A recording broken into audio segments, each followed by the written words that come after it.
Welcome, friends, to The Hero Beside Me, the podcast that seeks to explore the professional and private lives of working dogs of all kinds.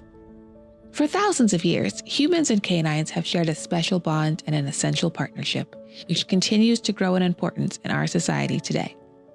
Dogs are helping humans in a myriad of ways, performing essential tasks that only they can perform. The more we learn about them, the more endless their potential seems to be. It is my goal to document the way these amazing animals are making an indelible mark on our world with their astonishing abilities, incredible drive, insatiable zest for life, and unconditional love, which they generously bestow upon their humans. Join me as I explore the wonder of these canine heroes beside us.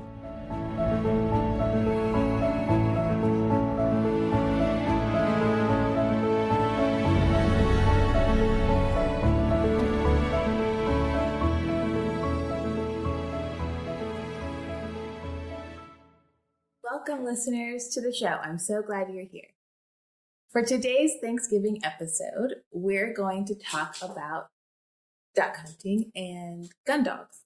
Perfect. And I'm here with Greg Roberts, who is an avid outdoorsman, duck hunter, scuba instructor, and part-time rock climber. Awesome. Welcome, Greg. Thank you. Thanks for having me. Thanks for being here. So Greg and I met in a roundabout way through the local search and rescue team that I volunteer with, and he does as well. But Greg, tell me a little bit about yourself and your relationship with dogs. Okay. So a little about me, like you said, Jen and I, we spend a lot of time in the outdoors, right? So she's a dive master. I'm a scuba instructor. We were always outdoors, and I got into duck hunting because I have a bad back. And so I have a hard time climbing hills and after quail and chukar and turkey and deer and things like that. And so I got into duck hunting with the dogs about 7 years ago. Yeah. But prior to that, had you had pet dogs? Yeah, so growing up, we had one dog that I used to try and take hunting, but I had no idea what I was doing and how to train a dog, and so that didn't work out very well. And then I think somewhere in my mid-20s, I got a golden retriever that I got for quail and pheasant hunting and things like that, which I did train that dog. This was a long time ago. And then after Dixie, who was my very... And then along came after that Duke and then Dusty. But I would not hunt without a dog. I just wouldn't do it. I probably would not even be out in the blind hunting ducks because it's fun to watch the dogs work and retrieve the ducks, right, and just do everything perfectly. So it would not be as fun as a sport without a dog, I don't think. So when you go duck hunting, the most exertion that it's a lot is you walk out to the duck blind through maybe 2 feet of water, maybe ankle deep water, maybe sometimes 4 feet of water.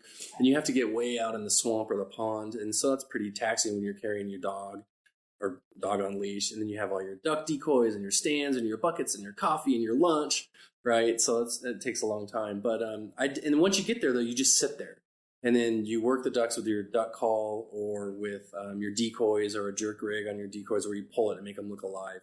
And then the ducks come to you. And so you don't have to go hiking up the hills looking for them. So that's why I got into it. When you say work the ducks, what do you mean? Yeah, so working the ducks is when they were flying around, of course, ducks have a language like people do, right? And so each duck has a specific call. And most ducks will respond to a mallard call. Like mallard has a comeback call. So when you see ducks really, really high and they're flying over you and you do a comeback call, they'll go, hey, what's going on down there? And they'll actually turn around. And then when they see your decoys, they'll come down. And then working them, as you'll see them, they'll swoosh around a couple of times, just checking it out. And they're like, I don't know, it looks safe. I don't see any movement. I don't see a dog. Yeah, let's go down there and check it out. And then they'll fly down. And so that's working the ducks. And if you have other people in the area, you work them together. And you don't shoot at them when they're really high. You wait until they start. They'll finally settle and say, all right, I'm going to go with these decoys. So that's what you mean by working the ducks, right? So do you eat the ducks after you make them? I do, yeah. So this Thanksgiving, I am going to have duck dinner because not a lot of my family eats it.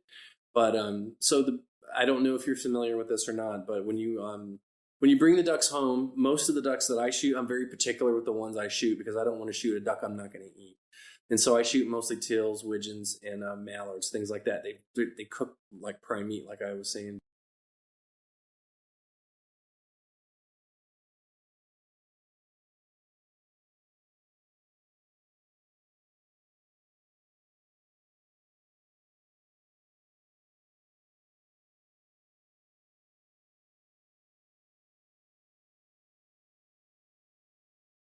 So we're going to do that for Thanksgiving this year, I think. What does the wax do? So ducks have a thing called down, right? And it's underneath all of their feathers, the feathers that hold them in flight, and it keeps them warm and it keeps them, I think, dry as well, right? You ever heard of a down pillow, right? That's all from a goose, right? So it's goose down.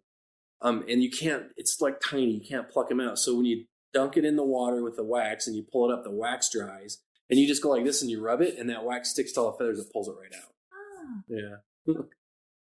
Okay, so you were talking about before the podcast started about the difference between domesticated ducks and ducks you hunt. Sure. Tell the listener what you told me. Okay. So most people have heard of a Peking duck, right? You'll find it in a lot of Asian restaurants like Thai or maybe Chinese or maybe even Japanese. What that is really, a Peking duck is a domesticated mallard, and it's all white. And when you get it at the store, since it's domesticated, the meat is all white, right? And it's really, really greasy. A lot of people don't like it because of that. When you eat it, you feel like you just ate a pile of bacon because of all the grease, right? But the wild ducks, since they fly so far, I mean, the ducks we're harvesting now, imagine they probably flew from the Canadian border, right? So they do migrate, and they go south in the winter, and it's getting real cold up there. So now they're coming down. And the last couple of weeks from that snow we had last week is really good. But all of that flight takes energy, right? And energy, you need muscle to fly that far. And so that's why it's all red meat, right? And it's very little fat. So when you cook like a mallard, I put it usually in the oven for 10 minutes at 500 degrees. And then when it comes out, it's just like prime rib. Oh, wow. Yeah. Tell us about you and the dogs.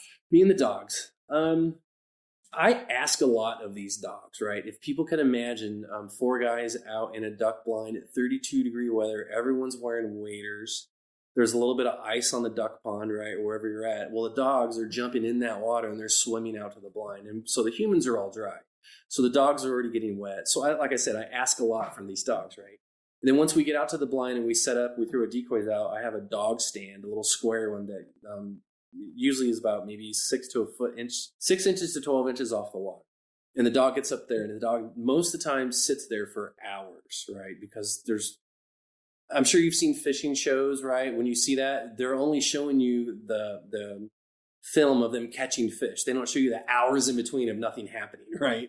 And so that's the same thing with the dogs. So I ask a lot of these guys, one, get cold, get out there in the duck blind, get on the stand. And then when we retrieve ducks, of course, they have to go back out in the water. And then there's some other training that I could take you through probably at a later time. It's called casting. So if the dog doesn't see the duck fall, you blow the whistle, the dog will stop, turn around, and then I can cast it left with a hand signal, right with a hand signal, left with a hand signal, or back. And then the dog will just flip around and go back and it will grab the duck. So it takes a lot of training for that, right? I'm still working on these guys for that. I think if I had to choose, Dusty actually would be the better one at casting right now, right? These guys are pretty seasoned, but they think they know better than me and they don't listen sometimes, right?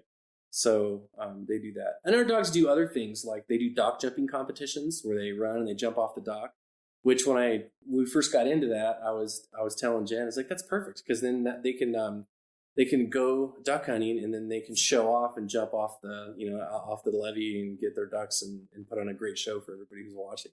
And they actually do that sometimes. It's pretty fun. And they're my friends. This guy's attached to me. He's like Velcro. He's with me all the time. Duke just loves me. This morning when I left the house, of course, it's easier to take one dog. It's harder to take 2 or 3. But these two knew what was going on, and they saw my outfit, and they knew I was going hunting. And so did Dusty. Dusty's a relatively new dog. He was trying to hide in the backyard and not go, but I wanted to train him, and these two were trying to squeeze through the screen door right there to get out and go with me. They're like our family, right? I mean, our kids, you probably know how it is, right? So we spend a lot of time with these guys, rarely take vacations anymore, and all of our time goes into the dogs right now. How do you train them to retrieve ducks? It's a process. So you start off when they're puppies. I use a duck wing on a fishing pole, right? And then I just move it around the house. I let them catch it, let them play with it. And that gets them unafraid of the duck feathers and the duck. Obviously, we rescued Dusty, and he hasn't been through that, so he's a little afraid of them, right? And then after that, you play fetch with balls or retrieving dummies, anything the retriever will bring back. And you really want him to bring anything back, because sometimes you'll get a goose, sometimes you'll get a duck, sometimes you'll get widgeon, right? Like they're still waterfowl, but stuff like that. And then you get him to retrieve that, and then I use frozen ducks after the balls, right? And then I start throwing the frozen ducks, and then I'll bring those back. And the reason they're frozen is you don't want the dog to bite into them because you want them to have a soft mouth because they want to deliver game to you that you're going to eat. And you don't want dog teeth marks all in your food, right? And then there's a couple places out in Corona that for the water work that you can do, and you can actually shoot out there. Then throw the ducks out in the water in the ponds, and you set it up like you're really in a duck blind. I have this little fake duck blind material. It's cami material, right? And we sit behind that, and I'll blow the duck calls, and then I'll usually take my niece or a cousin or Jen or somebody, and they'll throw, a frozen duck from behind a tree, and then it makes it look real to them. I think the most critical part in training a dog is gun breaking, right? Because dogs that are gun shy or afraid of fireworks, all that's man-made. So what I've learned to do is get the dog really excited about retrieving, right? It wants to retrieve. That's all it wants to do.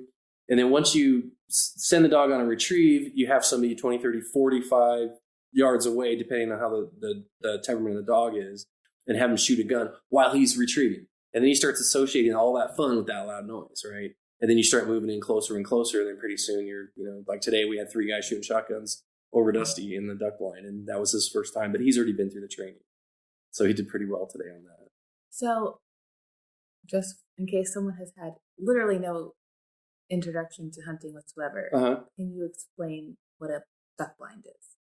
Yeah, sure. So a duck blind usually is a permanent fixture in a pond, a swamp, or something that somebody built. And it's a hide, basically, where people go in with their dogs and you have to completely hide from the ducks. Because ducks, actually, if you've noticed, mallards have green heads, the males, and the females have a little piece of blue on their wing. Well, when the ducks are way up there in the sky, they look down and they can tell if they're female or male just from looking down. So you can imagine if you're wearing sunglasses and you have your iPhone pod thingies in your ear, they can see all that. So you have to hide. You have to be in the brush. And for the ducks to even come close to you, or they won't do it at all, right? So that's a duck blind. And you're supposed to be blind to the ducks. You're trying to get the males to come back? It depends on the duck. So any duck's game, but there are certain rules on certain types of ducks. Like mallards, you can only take 2 females. 7 is all you can take anyway in any given day, right? 7 ducks. But with mallards, you can only have 2 females, and then any combination of the rest, right, of ducks, males or their ducks. And in pintails, you can only have 1 female. And that's because they want the females to lay more eggs and go out and increase the duck population across the United States. So the wooden platform you were talking about for the dogs, that's like the dog's own blind? Yeah, I actually have a little tiny tent for the dogs. It looks like a triangle tent that you probably saw on Charlie Brown movies or something, right? But it's camouflage and the dog will get in. It's about this high. And I also have a little stand that I can sit in the reeds or under a tree, and the dog will jump up on top of it and just sit there and wait. And we're over in the blind, right, shooting this way. But sometimes when you're in a blind, the dog can't see, and I want the dog to be able to see the duck fall. Or you're doing the casting, and that's a lot harder, right? So I set him on the side, usually under a tree, and I just tell him to sit, and that way he can see the whole sky while we're hiding in the blind. And dogs usually, from my experience, they don't bother the ducks at all. You're probably familiar with this. There's actually a dog called a duck tolling retriever, Nova Scotia duck tolling retriever. And that dog is about daisy size. And what they used to do with that is throw a tennis ball out through the decoys, and the dog would swim around and make the decoys move. And then the duck's like, what's going on over there? And they would actually come closer to the decoys. So dogs kind of attract them, I guess, in some ways. Yeah, it must be hard to keep the dogs from chasing other wildlife while you just have them sit there for hours. It is similar to, I'm sure you've heard of crittering. Yeah, similar to that. So sometimes they'll, it's a learning process. So you'll take a dog out. Like when I first took these 2 dogs out, they haven't connected all the dots yet of why we're there. They think we're out there to retrieve balls, right? I mean, they've done the drills with the dead ducks, the feathers, and everything in the backyard, right? But once you get them out in that environment, they really think they're there to have fun, right? So it takes about a year or 2 for them to understand, okay, wait a minute, this guy's sitting here and I see these ducks and this big noise goes off and they fall and I go get him. Okay, I can do this a lot now. And so they start learning. Well, the same thing with the critter. And after a while, they start knowing, all right, that's a skunk, that's a squirrel. We're not here for that, right? So like today, Dusty was crittering everywhere, chasing raccoons, doing all kinds of stuff, trying to get in the water. But these guys know they have a job and they know exactly what they're supposed to do. But when you said that dogs don't typically bother the ducks, did you mean that if a duck sees a dog rustling around, that doesn't concern them? Yeah, ducks are curious, right? So when they see a little animal down there or something like that, sometimes they're curious. That's from my experience, and I actually read it somewhere in another, like a duck magazine, that this person had the same experience, that dogs really didn't seem to bother them. If a dog's sitting in a blind and the duck can see it, doesn't bother them. But if it's a person, the duck won't come near you. So interesting. Yeah. So it's not critical for the dog to stay perfectly still. If it's with you, it is, because then that attracts the eyes of the duck to the dog, and then he can see every little move you make, right? So it does. So that's why I don't like having the dog with me. I have it outside the blind and somewhere else, so it doesn't draw attention to me. And so are they almost always retrieving ducks from water, or also? Yeah, always water. There's been a couple times where they've been shot really high, so you can imagine the trajectory. So they land in the dirt, but then the dogs will get them up there anyway. So they like doing that stuff. These dogs love the water, and they love they're bird dogs, right? So they love it. They're doing their job. They're doing what they're bred for, and I think they really enjoy it. They seem to. This morning they were trying to beat me to the truck.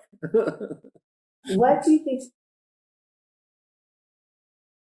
Personally, for these two guys, it's dedication to me and to the pack. We're really a pack, and we're all dedicated to each other.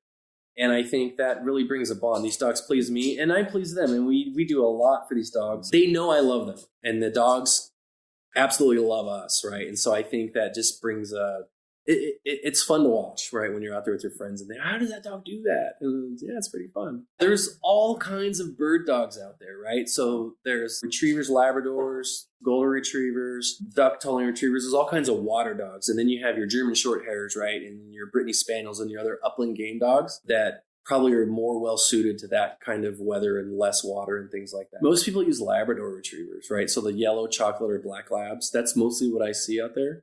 One of my friends is a poodle, a full-grown poodle, and those are hunting water dogs. Most people don't know that, and that he's actually winning competitions in field trials right now, and retrieving trials.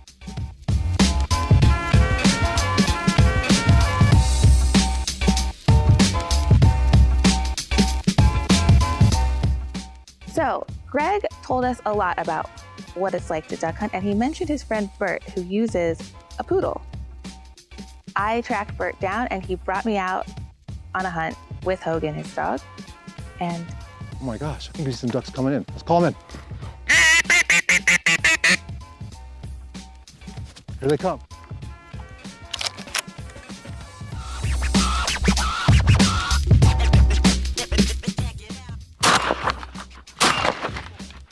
All right, we got one down on the water. Back. Back.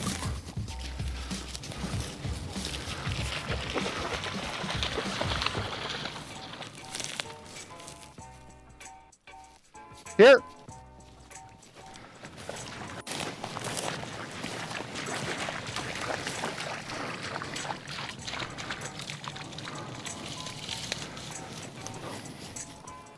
Good boy. Good boy. Okay, so this is our pond here.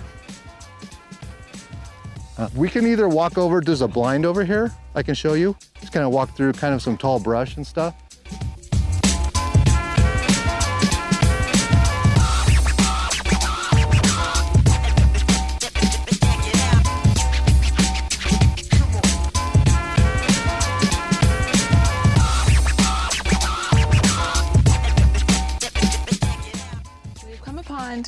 this duck blind on the side of this pond here. Yes.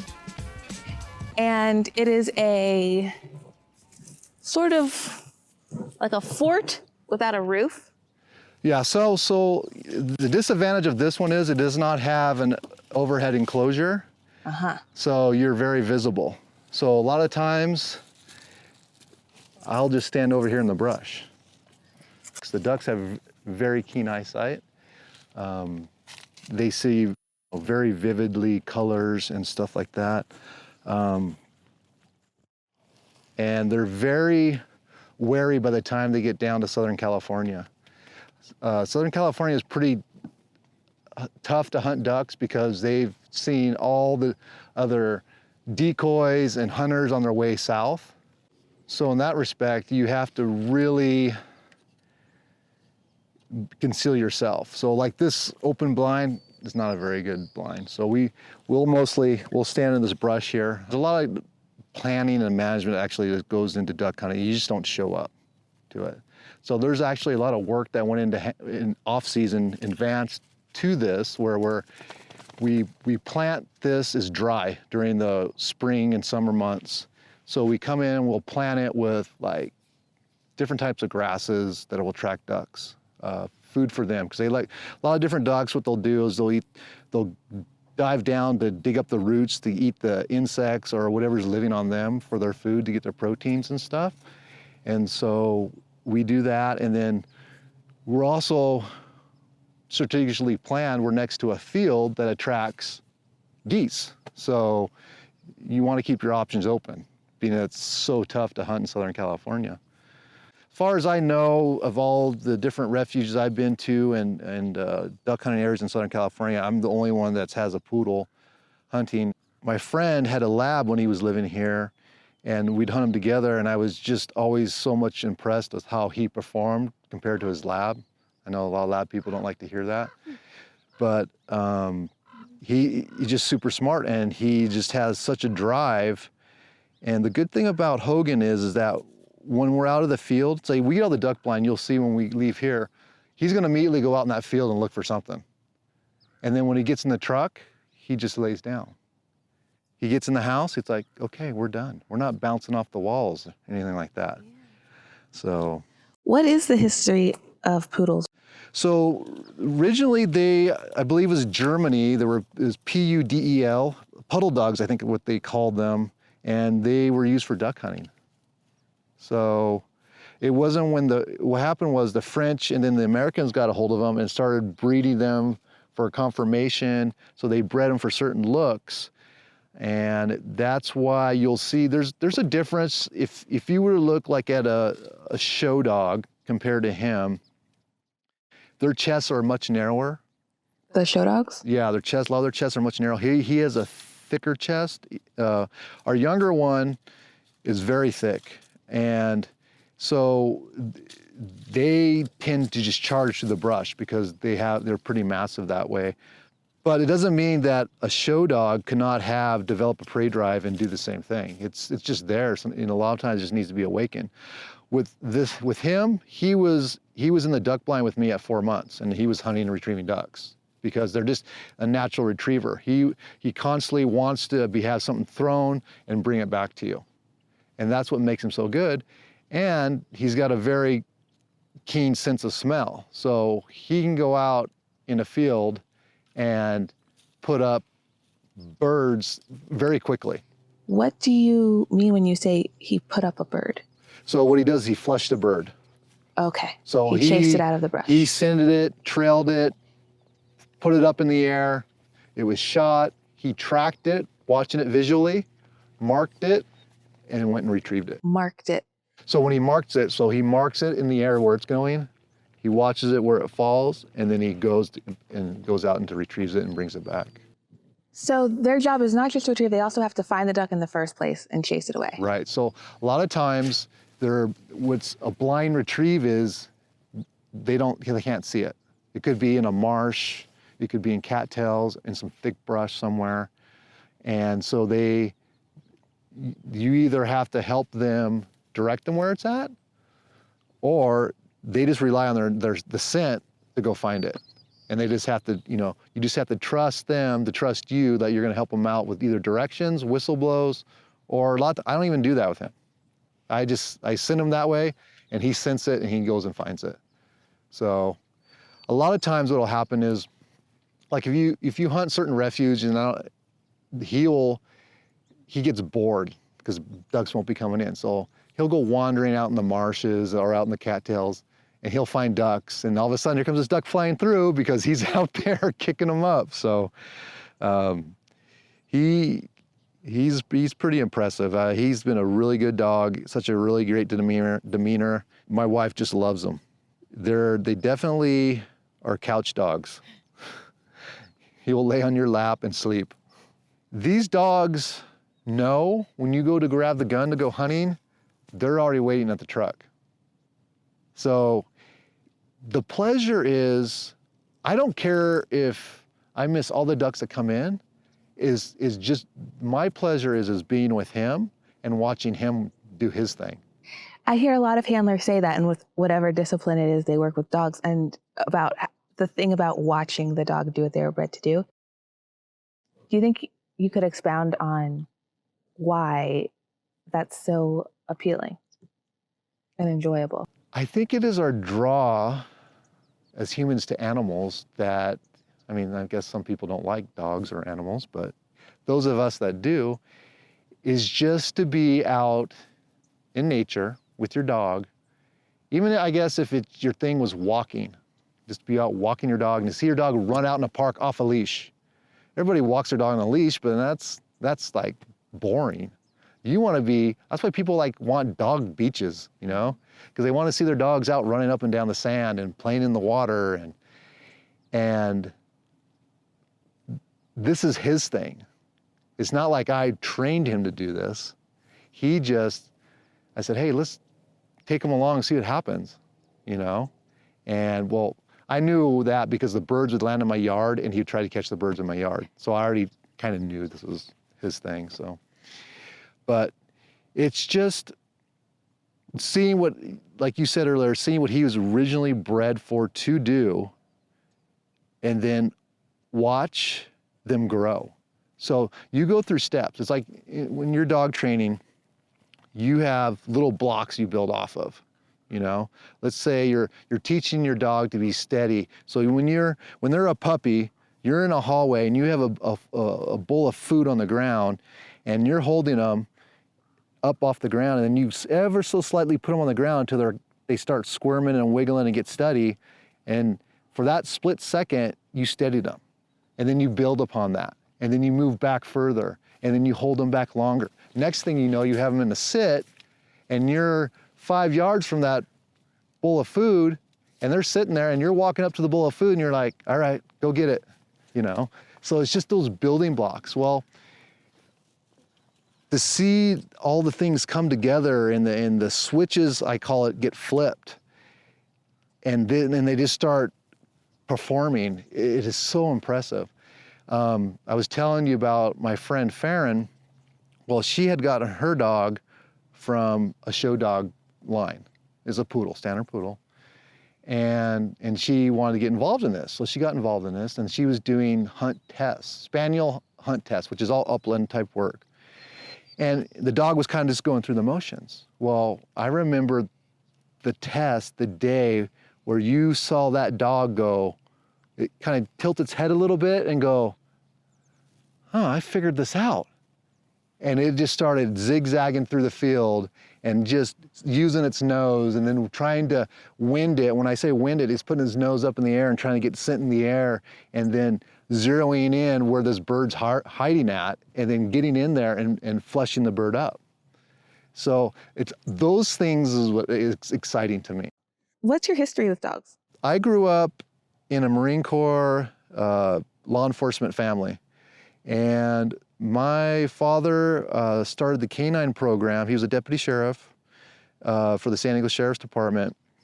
And so when I was 6 years old, my younger brother and our family, we moved over to San Antonio, Texas. The Sheriff's Department sent us there, and my dad worked with the Lackland Air Force Base with their training program, learning from them.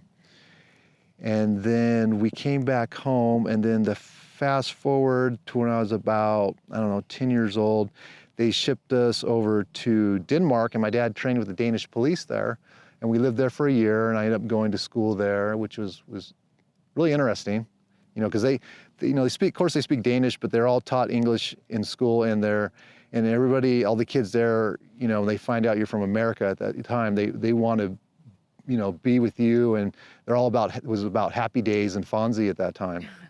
So that was pretty funny. And so that was cool. And then, So when we came back from there, my dad started putting on these canine trials called the Golden State Canine Trials. And then you had all the different police departments that had developed dog programs were coming down to compete in these. And so my brother and I would work these. We'd either be, you know, a guy in a sleeve, the bad guy, and the dog's coming after us to attack us, or they're doing a search and then we're in a box somewhere, you know. So my exposure from dogs was from early on, taking care of these canines at home, and then sometimes going to work with my dad and working with the dogs. And there's one thing that, you know, that I learned from my dad, and is to trust your dog. They're the one with the nose that can sense many more times than what we can. And sometimes we get all excited about things and we think our dog's not doing the right thing, but we have to step back a little bit and be like, trust your dog. Because they know what they're doing, you know. A lot of times we think they don't know, but they do. And they don't overcomplicate it. No, they do not. We do. Mm-hmm. Do you eat the birds that you kill? Yes, we do.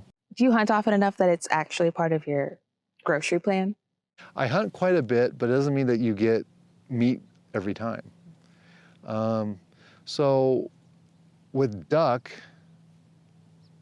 is the original non-GMO, you know, hormone-free, all that stuff, low fat. It's very lean meat. The way you prepare it is much different than, like, say you would a chicken. Chicken, you're gonna cook it to 160 degrees or more internal temperature.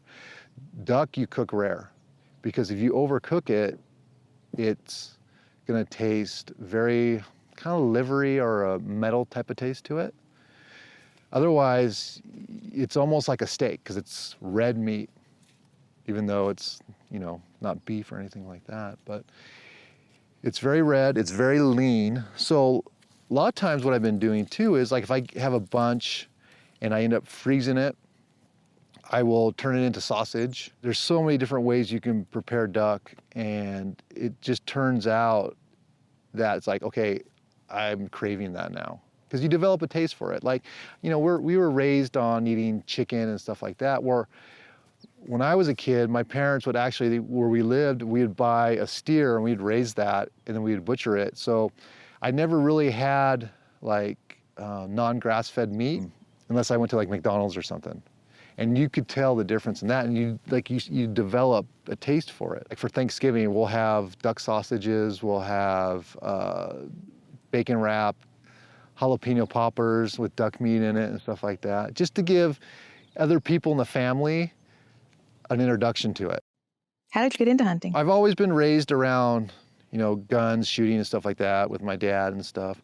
Well, my son got into firearms. We were always, growing up, my son growing up, he's 28 now, we were, you know, mostly doing water activity type sports, either, you know, doing wakeboard competitions or surfing or something like that. Well, he wanted to get into shooting guns and stuff like that. And so I go, all right, let's do that. And so I started taking him to shoot clays, and I go, hey, what do you think about, you know, going duck hunting? And he's like, yeah, let's give that a shot, you know? So that's how we got into that. You know, just sitting out in a duck blind, like, you know, we're sitting here right now, there's nothing really going on. So a lot of bonding, talking goes on, just, you know, sitting out in the sun, out in nature, and not inside on a computer or something like that. So, you know, the kids, him growing up wasn't like the exposure of like when I was growing up. I mean, we're playing in the creeks and catching crawdads, stuff like that. He had somewhat of that, but nowadays with the kids now, you know, I mean, some kids have that experiences, but as I say, majority, they really don't, you know, and they miss out a lot. A lot of screen time. Yeah. Instead of sun time. Yeah, and that screen time ends up controlling their emotions and all this other stuff that's going on. So, but I mean, it's just a lot of bonding time, and then you learn you learn respect. You know, you're not like out there just to shoot everything that comes your way. You learn respect and to honor certain things. Like, what do you mean? Well, so I think sometimes people view hunters are just out there, they're killers, you know? No, it's not like we're shooting everything that comes in just to kill it. No, we take what we're gonna eat and we make the best of it. Like I was saying, all the different things, how we cook it and stuff. And we're proud of that. It's not something that goes to waste. And the other thing too is it's better for you than eating a lot of the store-bought stuff. How did hunting impact you in the rest of your life? You know, not until I really started getting into hunting did I realize hunters are the ones, every time you buy a hunting license, you buy ammunition, you buy a firearm, is contributing to animals' benefit. All that money goes there. Sure, you have certain, things that raise money for that, but it mostly comes for hunters. So we're conservationists. We want there to be plenty of animals, ducks, deer, whatever. But it's also a stewardship too, is as the population grows and encroaches on more and more land, you have animals being displaced, and if animal population keeps continually to go up, then you have certain diseases come in and destroy the animals themselves. So it's kind of a check and balance thing. And so our whole thing is we want to preserve land for the animals to be on, to refuge on, to have more animals that way too. And I never realized that until I got involved with that. And then it makes sense to me that you would want that. I remember one time I was training, I live in Carlsbad, and I was training with my dog when he was a puppy on a lagoon down there. And it was public access. And this girl saw me throw some decoys out in the water because I wanted to have some type of distraction for my dog. And she's like, what are you doing? Oh, I'm training my dog. For what? Oh, so he can retrieve ducks. Like that. Oh, that's mean. And I kind of explained to her, I go, look, this, what I just said, I get where you're coming from. We all watch the Disney movies and that part of it. But the other thing is there's this other side too, is it's not a thing that we want to destroy the animals, because I'm sure you had chicken nuggets and McDonald's hamburgers and all that stuff too. It's sustenance for us, but it's also, we're helping to preserve future generations of ducks and deer and elk and all these other animals that are out there. She was still not buying it. And I think she had a friend that when she was talking went over and talked to her. And so when I came walking back by them where they were sitting at, she kind of looked at me and went, okay, I get it. So her friend was a little bit older, so maybe she kind of explained some stuff or maybe knew some stuff about it.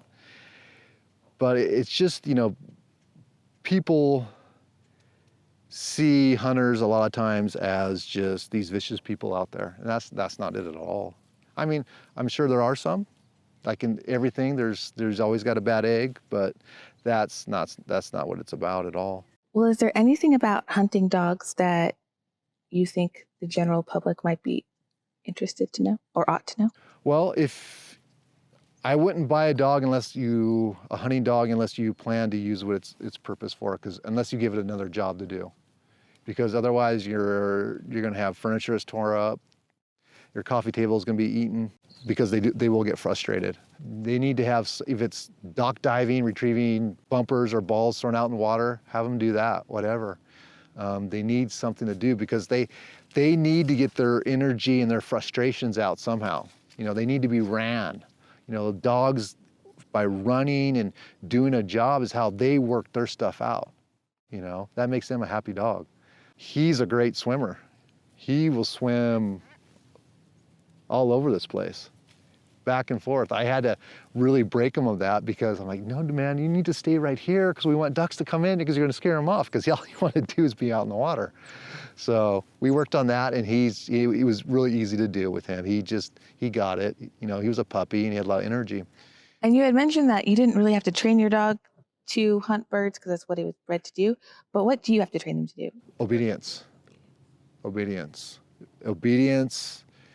is the major key to it all. It's the building block that you build everything else off of. Because like with pointing dogs are different. They don't like them to sit. They like them to whoa, which is a stand, kind of a point situation. But with the flush and retrieving dogs, sit is a stay. So when you tell a dog sit, that's supposed to be their stay. It's not sit, stay. And I'll catch myself doing that sometimes, and he's like, I don't know what stay is. I know what sit is. And so their sit is the key thing. They're being steady and calm at your side, especially in a duck blind. Because if you go, say you go traveling somewhere and you're at somebody else's duck club, or you're at a guided area and your dog's all over the place, you're gonna piss people off, So your dog has to be steady like he is right now, just laying there, waiting for his turn. And he knows when the gunfire goes off, you'll see his muscles kind of just get a little tense. He's like, okay, did you shoot something? Do I need to go now? Where am I going? I'm ready. So the command to send him is back, and I'll give a hand direction, like where I want him to go. And the reason I do the hand direction stuff, that came from doing hunt tests in the off season, because there you kind of wanted your dog to perform and do all these things really well. So I was kind of like giving him that. And I don't use whistles in the duck blind like I'll use when we do upland, like we're hunting pheasant or quail or something like that, to help give direction, or like, hey, you're going too far this way, I need you to come back over here or something. The main key is the sit. And in the upland, they call it hup. And I forget what that totally stands for, but basically is, in the hunt test for upland game, is when they put a bird up as they're in the master class, they want them to flush the bird. When the bird's flushed, they want them to hup, which is a sit, and they'll follow the bird with their eyes, marking it, and then once it's shot, they go after it, type of thing. So that's why I say the obedience is the key. You don't want a dog that's barking. You don't want a rude dog. You want a dog that's well-mannered, and knows when the switch is on and off. We're at this blind right now, and you see Hogan, he's sitting over there at the edge of the water, because he sees these coots and everything flying around. See how he tracks the bird flying through the air? Yeah. That's what they do. They'll sit there, and they'll watch ducks and stuff as they come in. And then when you miss, these dogs have such characters. They'll look at you like, really? Give me that, I'll hit it, It was a great experience getting into this and learning it. The one thing about duck hunting is it is addictive. I surf a lot myself, and I've always done that since I was a little kid. But when duck season rolls around, it's like, unless the waves are really big, I'm duck hunting.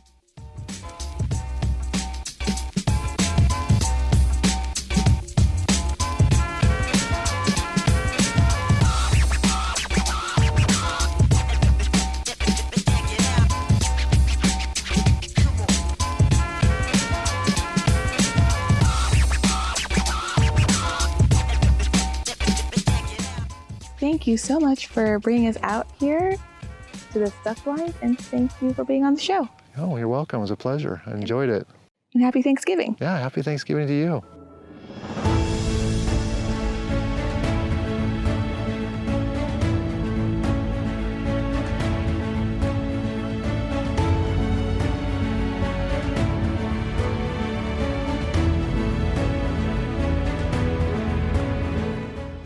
Thank you for listening to the show today. If you enjoyed it, please consider subscribing on Spotify, Apple Podcasts, Google Podcasts, Stitcher, or a number of other platforms.